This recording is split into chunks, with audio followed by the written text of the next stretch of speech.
everybody, and welcome to another episode of God is Not a Theory with Ken Fish. I'm your host, Grant Pemberton, and today Ken is going to give us a recap of his Costa Rica trip. So, Ken, you were in Costa Rica right before Christmas, I think. That's right. I arrived in the country on the 12th of December, which was a Monday, and I left on the 19th, which was one Monday later. While I was there, we had some fun times. I met with some old friends, and of course, we did a conference. I had a team with me on this trip, and initially I thought maybe the team was oversized. We had about 20 people with me, but in the end, it worked out quite well because it allowed us to work in pairs, and we had enough things going on from a ministry standpoint that, well, it allowed us to have sufficient coverage, because a lot of times in the past, when I've done events like this, I end up being the only prayer minister. And so lots more people got ministry, and it was a really good time. We've had great favor in Costa Rica. I can't remember now, maybe my sixth, possibly seventh trip there. And we've just had a lot of good breakthrough and success and favor among the people. And so this was a team, I guess, like we were talking about last time, that people can join, people that have been a part of your school, or how does that work? Yeah, it used to be that I would take, just about anybody who was eager to learn. Now we have the school. I wouldn't say it's a formal prerequisite, but I prefer that people be active in our school. And if they aren't doing that or haven't done that, then maybe the alternate scenario would be that they are at least listening to some of the recordings and things that I've made available that will give people a baseline of information. I'm finding that the people who go through the school are overall getting better training. They grasp the information better, and I like their ministry style and format better, and bottom line, they're more effective at seeing breakthroughs. So I prefer it for them to be in the school, but I'm aware that there's a cost there, and for some people that cost may not work. And so in lieu of that, if people can't be in the school, then they need to demonstrate at least some familiarity with what we're teaching, which is all in the Bible. There's no tricks here, but at the same time, there are many things in the Bible that often get overlooked. And so we try to bring them to light and highlight them as the ways that we see healing or deliverance or inner healing or whatever occur in people's lives. Sure. Yeah. Well, cool. So tell me about some of the, I want to hear some fun stories, some Ken stories from Costa Rica. Well, I think the best story for me of the whole trip, there were lots of them. But this conference was on deliverance, which, surprise, surprise, right? Anyway, so the church wanted to, get its people trained in deliverance. And the church has a legacy of being a center of renewal or outpouring or whatever we want to say, that goes back to I believe it's 1960s. Oh, wow. Maybe it's 70s. I don't want to misquote, so I'll leave that question mark there.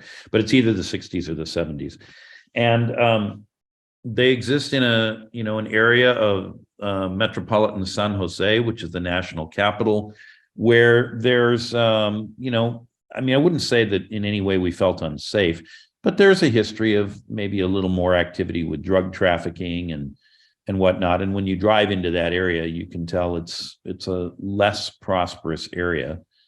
There's a park about a block up the street, and a lot of people, as they do in many countries, including in most Latin American countries, they gather and they spend maybe much of their free time outdoors, hanging out in the park. At least they do it in the dry season. Now, Costa Rica is a rainforest country, so in the wet season, that wouldn't be true. But the winter months, December in particular, and January, these are months when rain is not common. So in those months, yeah, people will gather and just hang out. So this church has a fairly active outreach ministry to people in the park. And they wanted to train their ministry teams and their outreach ministers, their evangelists, their healing ministers. They wanted to get them breakthrough in deliverance. It was also interesting because the pastor is very fluent in English. He lived in the United States for a while. And although there's a bit of a trace of a Spanish accent that lingers, it's not very strong. And so he can move back and forth between the two. And when you walk into his library at the church, he's got many books in Spanish, as you'd expect. And he's got many of the same books, Grant, that probably you and I have in our libraries, of all of the things, right, that deal with these matters. So anyway, we went down and we did 15 sessions over a period of 3.5 days. And I have to say, at the end of that, I was completely wiped out. Just the standing alone for 3 days. Yeah, right. Roughly 14 hours a day. It was tough. It was really tough. But anyway, my favorite story was it happened. I think it was on the second full night of the conference. There was a young woman who came up for prayer, and there were a group of them that she was hanging around with, and all of them were teenagers between 15 and 18 years of age. This particular woman was 16, and I say woman because she was a young woman. She's an adolescent, but of course, in many ways, she was also still a kid, as many teenagers are. They're in transition from childhood into adulthood. Her father and mother had split up, and honestly, I don't even know if her father and mother were ever married. There's an immense amount of immorality within Costa Rica, and I think many Americans are unaware of the degree to which this is true. But it is a society that is, I have said before, it is one of the most immoral societies I've ever been in my life. Anywhere. All my countries, travels around the world to many countries. So anyway, the father and the mother had split up, and now his father had a new squeeze to whom he was most definitely not married. And the new squeeze was a witch. And so this young woman that I ended up praying with a couple of our team members, female team members, she had really never had anybody in her life who loved her or cared for her at all until this witch came into her life. And we started praying for her I'd given an altar call, and right now I don't remember what the altar call was about. It might have been for witchcraft, because I'm aware that there's a lot of it in Costa Rica, but I actually can't be sure that was the altar call. Maybe if I had one of the teammates here, maybe they would tell me. But anyway, she came forward, we started to pray, and there was a strong and growing manifestation which began to occur, and it got stronger and stronger. And initially, we just couldn't get this evil spirit out. We did drive out some, but it was like I knew we had not hit the point of breakthrough. We were definitely not at the bottom of the barrel. And at one point, I said to her, "Have you ever done anything with witchcraft that involves apples?"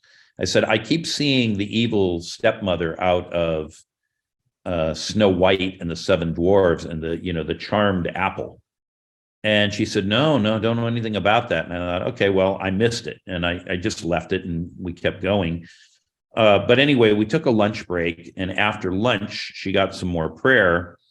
And what do you know, after lunch, she said, while I was eating, I was thinking about it. And actually, now keep in mind, the woman that's living in her home and filling the role of mother she's not her mother biologically, nor is she her stepmother, but because she is the bedmate, girlfriend, consigliere of the father, she fills the same sociological role, niche role, as a stepmother would fill.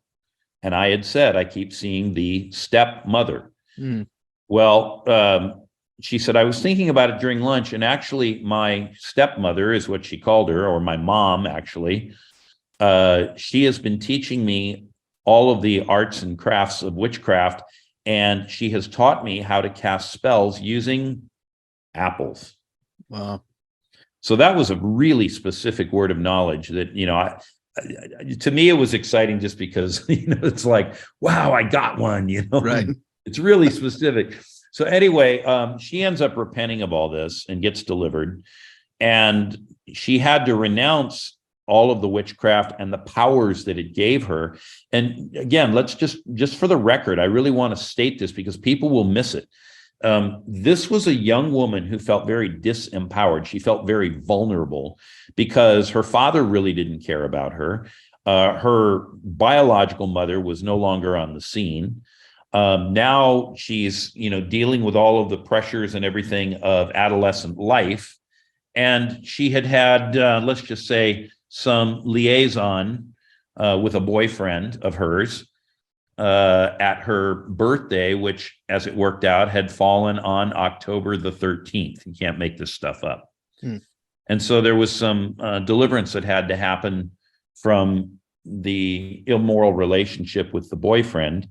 And it wasn't a rape. It was a willing conjugal relationship that she'd entered into. But again, to restate what I already said, that there is an immense amount of immorality in Costa Rica.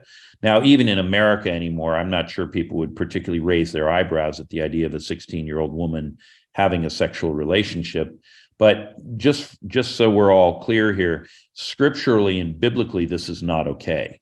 I know it goes on. I'm not naive, but it's not okay from a biblical standpoint. And so she had this relationship, so we had to deal with that. But now, having let go of the witchcraft, the question is, to whom is she going to relate? How is she going to fill this void? Because, of course, her father's girlfriend, who is filling the role of mom for her, is, of course, going to want to continue the training and indoctrination into witchcraft. And she's just decided she's going to follow Jesus. So we said to the pastor, she is a very, very vulnerable young woman because she's going right back into the lion's den, and the pressure on her to get back involved in witchcraft, the pressure on her from the boyfriend to get back involved in sexual behavior, all of this is going to be immense. Can she even stand against this? But anyway, one of the women who was helping pray for her is a woman who lives there in San Jose. She's a Costa Rican, and she is never married, although she wanted to. By her own admission, her early immoral liaisons of her own probably kept her from getting married. They tied her up long enough, not literally tied her up, just to be clear, but they delayed her. They kept her entangled relationally, that by the time all that was taken care of and she came to the Lord, many of the eligible marriageable men who might have become husbands had found other women and were no longer available. This, by the way, this is a side note, but it is one of the risks of, particularly for women, of engaging in immoral behavior in their teens and early 20s. They can become so physically and emotionally entangled that oftentimes the optimum window for finding a spouse closes. And I'm certainly aware, I'm not naive, and this isn't my first rodeo. I'm certainly aware of the pressures that young women come under to become involved sexually at the risk of losing said boyfriend. But there's a minority of young men who are not actually looking to conduct their life that way. They want to live in a noble and Christian manner. But if the women are not available because they're involved in relationships like this, well, eventually they are likely to find somebody and they will no longer be available. So again, the counsel of Scripture and the counsel of the Lord remains true, that, we should remain pure and chaste until our wedding. And then even then we remain chaste. Chaste is really a word that means chaste, not the word as in pursued, chased. So chaste means to conduct your sexual matters in the manner that God has ordained them to be. So when we talk about what goes on within marriage, Even that is chaste behavior, because no one is asking for married people to be celibate, rather just to keep their sexual behavior within the marriage itself and not outside of it. Well, anyway, back to this young woman. So she gets freed and delivered, but we recognize she's a woman highly at risk. And then she says to this Costa Rican woman who had never married, but who'd always wanted a child, she says, you know, I'm really concerned about what my life is going to be like between my stepmother and my boyfriend. Now, we hadn't said anything to her. We were thinking it and talking about it privately, but she was not aware of it, Right. that we were saying that. And she said to the Costa Rican woman, the older one, would you be willing to be my mother? Wow. And this was like, I mean, the deliverance was amazing. The breakthrough for this young woman was amazing. But the fact that she now had a safe person in her life who was going to guide her and steer her toward the ways of the Lord, that she had enough wherewithal, enough presence of mind to request that this woman fill this role in her life, and that she now would have somebody to stabilize her against the wiles of the devil, the temptations of the flesh, the things that might come against her. To me, it was amazing. And of course, the Costa Rican woman, the older woman, she now had a young, I don't know, mentee, and could step into a mothering type of role, which she herself had never been able to have. And so for her as well, it was an amazing relational healing, not a physical one maybe, but a relational healing. And so to me, it was just an incredibly heartwarming story. And it really showed the generosity and kindness of our Father, that he would connect this older woman with this younger woman, and that they would have this chance meeting on the floor of the church in a deliverance session in San Jose, Costa Rica. Wow. That's amazing. Anyway, that to me was probably the high point of the trip. But you know, here's another one that will stretch a lot of people. The morning I left, the 19th of December, there were, I don't know, maybe a third of the team was still hanging out at the hotel, because they had later planes that same day. I had left early to catch a morning flight to Los Angeles, and they decided to gather for prayer. And so there's this one room. It's actually kind of an open air balcony, but it did have a roof on it to keep the rain off in the wet season, there at the hotel. And that was really where we gathered for team meetings. Now, anybody could overhear us and see what was going on. It was on the second story of one of the buildings where the rooms were. But essentially, it was a private room for us. So I think a couple times people walked through the room, coming up a ramp and going around the corner to their own bedrooms. But for the most part, nobody bothered us, and we could do whatever we wanted. And so we just did what we did. And I mean, we kept our voices down so that they wouldn't carry, but what we were doing was observable for anybody who might have been down below, or, the next building over, or whatever. And it kind of reminds me of how the early church met in Solomon's portico. Portico is an older term for porch. And so this was the area, in the temple that was open to all, and, open air.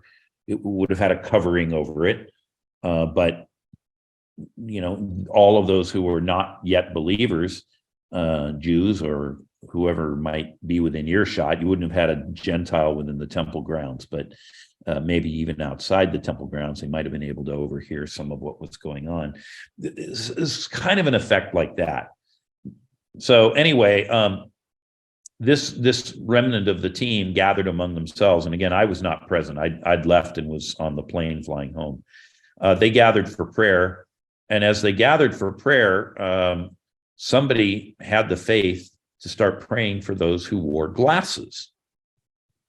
And so a number of them got healed of nearsightedness and farsightedness right there on this porch. Oh, wow. I've had meetings like this in the past, but I want to say it's probably been 10 years since I've had even a prayer call for people to come up and, get their eyes prayed for, to be freed of nearsightedness or farsightedness or astigmatism or any of these things that we commonly think of as correctable with glasses. And in fact, I still wear glasses, even though I've had meetings where people have been healed like that. And I'm always kind of like, hey, Lord, when do I get mine? Right. And when I got the news about this, several people having been healed in this porch thing where we had been holding our team meetings, private team meetings, just among the ministry team. I said, Lord, why is it that you did this the morning that I left so I couldn't be present for those healings that happened? So again, it's just kind of a heartwarming, got a humorous angle to it, kind of a story. No, that's awesome. Wow. And so I guess on the, can you touch on a little bit? I mean, I'm just thinking about 14 hours a day for 3 days at this conference on deliverance. I mean, I assume the church was hungry for that kind of information. Are they experiencing a need? I mean, is that becoming something of an issue for the church that they're needing that kind of training? Well, definitely. There's a lot of witchcraft in Costa Rica, and I think many Americans are not sensitized to this. If you were to say there's witchcraft in, say, I don't know, Guatemala or Nicaragua or something, Colombia or Peru, people would say, yeah, I get it. But when they think of Costa Rica, I've had many people say to me, oh, I love Costa Rica. It's the most American of the Central American countries. And what they mean by that is United States American, right? And it is a wealthier country by Central and South American standards. Although, just to be clear, Chile, Argentina in Spanish, and Brazil are all, at least in pockets, pretty wealthy nations also. And there are pockets of wealth in, say, Lima, Peru, and in Bogota and in Caracas. So it's not uniformly true that South America or Central America are poverty stricken. And I think a lot of people misunderstand that. But for sure, there's a higher level of poverty, and there's a more uneven distribution of wealth than maybe what we think of in the United States, or perhaps even in Western Europe. So the nation of Costa Rica, by the way, the words Costa Rica mean the rich coast. And the Spaniards named it this because they found a lot of wealth within the borders of that country when they came 400 years ago. So, notwithstanding everything I've just said, within Costa Rican society, but probably just below the surface, there's a fair amount of witchcraft and nativist religion. You don't see it as much in the big cities because it's kept out of sight. But if you go out into the countryside, you go to the smaller towns and villages and things, it's often right open on display. And again, it's not to say it's not going on in the cities. It's just not right there in your face. For example, and in contrast, if you were to go into, say, Bolivia, you can walk down the street in Bogota. Sorry, that's the wrong country. Now I'm having mental lock. Anyway, the capital of Bolivia. If you walk down the street in Bolivia, you'll often see altars to other gods. They're not big, but they're there. You'll see people burning sacrifices. All of these kinds of very nativist behaviors, quite common in Bolivia. You won't see that very much in Costa Rica because of this westernizing influence. And so Costa Rica exists somewhere between a kind of an animist type society and a fully Christianized or post-Christian / Western society. And that's why a lot of this is below the surface, but that doesn't mean there isn't a lot of witchcraft. That doesn't mean that the sexual immorality doesn't need to be addressed. And for people who have been involved in that, often they do need deliverance. And, there were several other altar calls and things that we went through, but those were two of the big ones. Other religions, which might have been, say, that people who were involved at one time or another in Jehovah's Witnesses or Mormonism or the Seventh-day Adventist, SDA. we had another call for people who had been involved in straight up witchcraft. We had another call for those who had been involved in the worship of the ancient gods, whether Aztec or Mayan, because where Costa Rica sits, it's kind of some of this and some of that. But anyway, so we had several rounds of deliverance that were going on, and the pastor was aware that these things are there. He lives in a part of the city where that sort of thing would be more readily on exhibit. And then there's an overarching spirit that rules the country. It's the ruling spirit of the nation, and its name is La Negrita, which means the little black one. By the way, that's not intended to be racist. It's just a literal translation of the Spanish, or the little dark one if you prefer, but that doesn't really sound much better to our modern ears. And it's an equivalent of what we call the Black Madonna in Europe. And that thing has immense power over people in that country. It can shut down their spiritual growth and development towards Jesus, even though it's a Catholic icon. It often results in food allergies, skin allergies, and we had a lot of people get healed of those, as we had a prayer call for people to get delivered from La Negrita. So all of this is there, and the pastor wanted his people equipped to understand, what is this? How does it work? Why do we need to address it? And I mean, it was a very busy several days with that event. We had trash cans in the room, and I don't think there was a prayer session we had, except maybe the first one, and even then I think we used them. I don't think there was a single session we had where we didn't have heads in trash cans, people vomiting and chucking up as they were getting delivered in a very profound and visible way from the evil spirits that were in them. And again, this might have been from their various religious experimentations. It could have been from straight up witchcraft. It could have been sexual immorality. It could be ancestral stuff. It kind of ran the gamut, but we had 15 sessions. And the very last session that we had on Sunday morning, that was the morning of the World Cup final. So they started the church service late, and they had a big gathering at the church for everybody to come down and watch the World Cup on the screens. And they were serving coffee and rolls, and then we had church start late. But when I closed the service, I gave an altar call, and it was actually meant to be a salvation call. And we had 7 people come forward. And initially, I wasn't completely sure. I've pretty well convinced myself after some further conversation that of the 7 who came forward, 4 were brand new converts who'd never been saved ever. And 3 were people who were rededicating their lives to the Lord. So that was a good turnout for that morning in that crowd, because a lot of people, notwithstanding the World Cup party at the church, they didn't even come to church. They stayed home and watched the World Cup. Right. But then the ministry time started up, and I think when we left at 3:00 in the afternoon, we were pulling people, the team, out of the church so we could depart, get back to the hotel, have a little bit of downtime before our farewell dinner that night, and then everybody was going to scatter and fly home. And so the pastor wants to incorporate deliverance as part of the normal process of salvation for just like these 7 who came forward on that morning.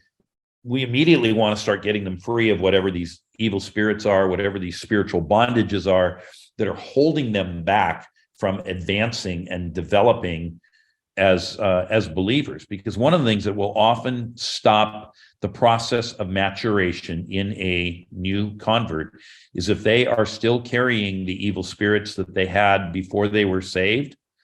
It's often the case that they will either revert to those old behaviors, or those evil spirits will effectively retard their growth and development.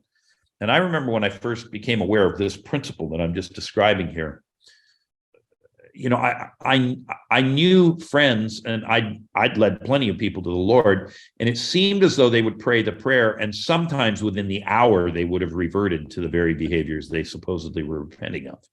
Other times it might take a few weeks or months, but they would kind of cycle back. And I remember one missionary in particular that I worked with, long-term friend of mine, but I hadn't seen him in some years. He was a missionary in Austria, and he used to go into the bars, the beer houses, and the Brauhaus, and he would evangelize people there because that's where people gather. And he might drink a beer, and I know for some that's a stumbling block, but trust me, this guy's not a drunk, and he only did it to mix and mingle with them. It's a bit like Jesus hanging out with drunkards himself. Not to say Jesus was a drunkard, just to be clear about what I am and am not saying, but rather he would mingle with people who were drunks. So this friend of mine that I hadn't been in touch with for a while, I started working with him. He was having, he had, in the year before we started traveling together, he had led about 500 people to the Lord, one-to-one, hanging out in these beer halls. But as far as he could tell, only 2 of them had stayed with it. The rest had reverted to their former way of life. And Austria is an almost completely secularized country. Every single thing that you can think of, from drugs to, immoral sexual relations to whatever, it's all there in spades. That's how people live. That's just normal life for them. And anyway, when he finally kind of figured out what was going on with the whole deliverance thing, he actually went back to some of those with whom he had prayed and had built relationships. So he had some relational equity. And he said, hey, can we do this again? I want to pray deliverance over you. And so he did that. And many of them, not 100%, but many of them were delivered and set free of evil spirits. And then he began incorporating deliverance as part of his standard protocol for new converts as he was leading them to Christ. Sometimes right there in the bar, he would pray deliverance over them in the bar as they were being born again. And what happened was that the church he was attached to in his town, over the next year or so, they added over 300 new people to the church. Wow. New converts. And the reason is because with the evil spirits gone, these new converts were now staying the course. Yeah. So throughout that story that you just told, there's probably, 20 different podcast episodes that we could do. That I'm sure people are sitting there going, now, wait a minute, what? And so I'm taking notes, everything from Mormons need deliverance to how this works, as far as the salvation technique. But I do know, the early church, they would wait sometimes a year before they would baptize. That's correct. In order to disciple and there was deliverance was a part of this process. And so it's not atypical. It's pretty much how it was done. And it makes sense. All of the things that we're carrying as we're in the world, we need to get dealt with. Just like habits. To me, it's so much, it's a part of the discipleship process. So yeah, it makes a lot of sense. We're running out of time here. I do think that there's, I'm literally making notes. There's some things that I think we could get into that we don't have time to get into right now, but I'm sure people are going to be wondering about some things. But all that to be said, Ken, how can people go with you on these trips? Like, do you advertise it? Where can they find information about these sort of things? I'm sure people would love to jump in, especially Costa Rica in the winter. Like I'll go to that one. It's actually amazing, right? It's warm, but not hot. It's not particularly humid, which of course it often would be at other seasons because of the rainforest effect. And it's dry, so you're not, soaking wet all the time. We talk about these trips and publicize them through 3 primary vehicles. The first one is through our app, which is the Orbis Ministries app. It's findable and downloadable through the Apple Store, the Google Play Store, through Spotify. And we've been on Charisma, but I think actually we need to renew that one, so it may not be active at this time, but for sure Apple and Google and Spotify. The second place that they can find it is through our website, which is orbisministries.org. We publicize it there. not just one trip, all of them for the year. And then the next place is we have a private Facebook group, which I'd like to encourage our listeners, if they're not in it, to write to info@orbisministries.org, info@orbisministries.org, so we can add you to that group. You can't search for it. It's called God is Not a Theory, just like this podcast. But you can't search for it because it's what Facebook terms a secret group. And I did that on purpose when I started it, because I wanted to be able to have conversations that would be less aggressively monitored by Facebook. And we do that, and it's worked pretty well. We've had a couple of big purges by Facebook over the years. And so that group ought to be about 30,000 people right now. And it's more like 8,500. But anyway, you can't just go search for it. But if you email info@orbisministries.org, we can add you to the group.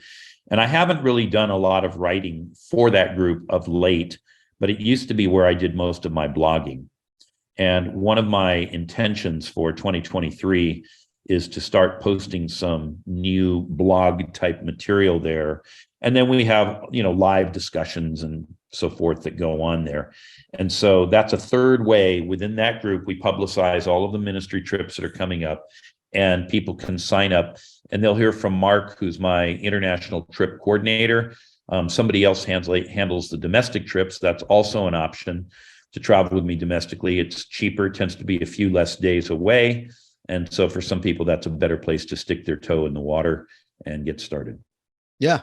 Excellent. Well, Ken, thanks so much. And I know right now you're on a retreat, so thanks for taking time and joining us for this episode. So thank you, and thank you all for listening. We look forward to seeing you right back here this time next week for another episode of God is Not a Theory with Ken Fish.